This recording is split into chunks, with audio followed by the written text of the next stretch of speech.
கணவனுக்கும் மனைவிக்கும் இடையே கடுமையான சண்டை வாக்குவாதம் முற்றிவிட்டது. நீ எல்லாம் இருந்து என்ன ஆகப் போகிறது? ஒரு வேலைக்கும் லாயக்கில்லாமல் இருப்பதை விட ஒழிந்து தொலை என்று ஆவேசமாக திட்டிவிட்டு கணவன் அலுவலகத்துக்கு சென்று விட்டார். இத்தனைக்கும் இருவரும் காதல் மனம் புரிந்தவர்கள்தான். ஒருவரை ஒருவர் விட்டு கொடுத்து செல்லக்கூடியவர்கள்தான். கணவனின் மனக்குழப்பம் அப்படியே பேச வைத்து விட்டது. வீட்டில் நடக்க இருக்கும் விபரீதம் புரியாமல் அவர் பணியில் ஆழ்ந்து விட்டார். கணவன் மாலையில் வீடு திரும்பிய போது தெருவில் இருக்கும் சிறுவர்கள் வீட்டு வாசலில் அமர்ந்து கொண்டு மண்ணை கொட்டி விளையாடி கொண்டிருந்தனர். வீட்டுக்கதவு ஆவென திறந்து கிடந்தது. வீட்டில் இருக்கும் நாய் கூண்டு காலியாக இருந்தது. திகைப்போடு வீட்டிற்குள் நுழைந்தால் கலேபரம் நிகழ்ந்ததற்கான அறிகுறிகள் தென்பட்டன. தொலைக்காட்சியில் கார்ட்டூன் நிகழ்ச்சி அது பாட்டு அலறி கொண்டிருந்தது. விளக்கு ஒன்று கீழே தள்ளிவிட்டிருக்காங்க. தரை விரிப்பு ஒரு சுவரின் அருகே ஒழுங்கின்றி கிடந்தது. அறை முழுவதும் விளையாட்டு பொம்மைகளும் துணிகள் எல்லாமே எரைந்து கிடந்தது. சமையலறைக்குள் மெதுவாக எட்டி பார்த்தார். சாமான் கழுவும் தொட்டியில் பாத்திரங்கள் அப்படியே கழுவாமல் இருந்தது. மேடையில் காலை சாப்பிட்ட சிற்றுண்டி எல்லாமே அப்படியே சிந்தி கிடந்தது.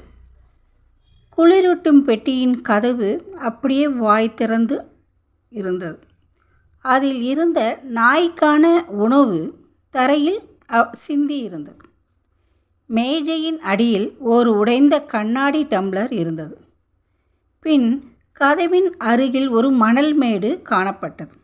ஏதோ நடந்திருக்கிறது.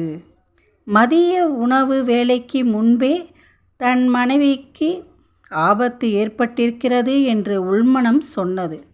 கணவருக்கு படபடப்பு அதிகமானது. ஆளை ஒட்டி இருந்த குளியலறையை நோக்கி திரும்ப அங்கும் அதிர்ச்சி காட்சிகள்.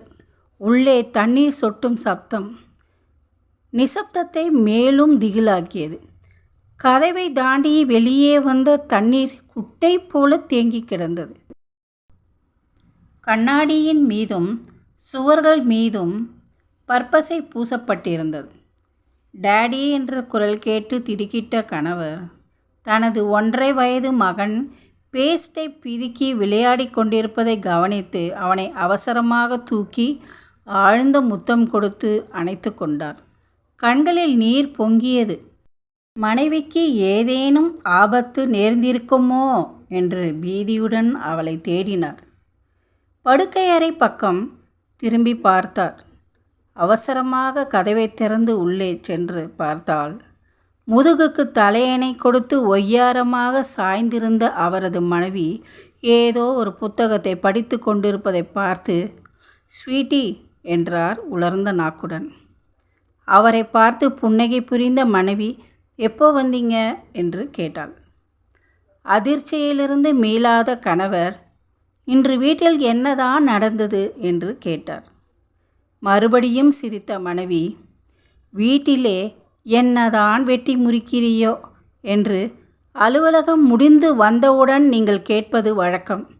இன்று ஒன்றும் வெட்டி முறிக்கவில்லை, அதுதான் நடந்திருக்கிறது என்று கூறினாள்.